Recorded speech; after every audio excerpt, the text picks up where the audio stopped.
Hello all, சக்கரவள்ளி கிழங்குல பாயசம் try பண்ணியிருக்கீங்களா? இது வரைக்கும் இல்லைன்னா ஒன்ஸ் ட்ரை பண்ணி பாருங்கள். டேஸ்ட்டு ரொம்ப சூப்பராக இருக்கும். செய்கிறது ரொம்பவே ஈஸி. எப்படி செய்கிறதுன்னு பார்த்துடலாம். இதுக்கு ஜவ்வரிசியை கொஞ்சமாக நான் ஊற வச்சு எடுத்துக்கிறேன்.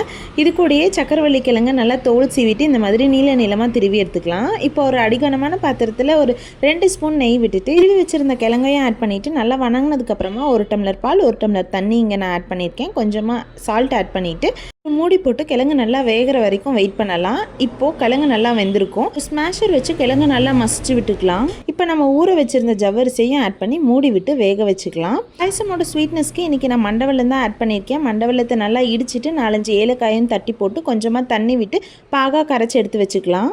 இனிமேல் நம்ம கொதிக்க வச்சதை ஓப்பன் பண்ணி பார்த்தோன்னா நம்மளோட ஜவ்வரிசி நல்லா வெந்திருக்கணும். இந்த டைமில் தான் நம்ம வெள்ளைப்பாகு கரைச்சதையும் ஆட் பண்ணிக்கலாம். இது நல்லா கொதி வந்ததுக்கப்புறமா ஆஃப் பண்ணிவிட்டு கொஞ்சம் நேரம் கழித்து தேங்காய் பாலோ இல்லை பாலோ ஆட் பண்ணிக்கலாம். இருக்கும்போதே பால் ஆட் பண்ணிட்டா திரிஞ்சிரும். ஸோ இந்த ரெசிபியை கண்டிப்பாக ட்ரை பண்ணி பாருங்கள். மறக்காமல் நம்ம சேனலை சப்ஸ்கிரைப் பண்ணிக்கோங்க.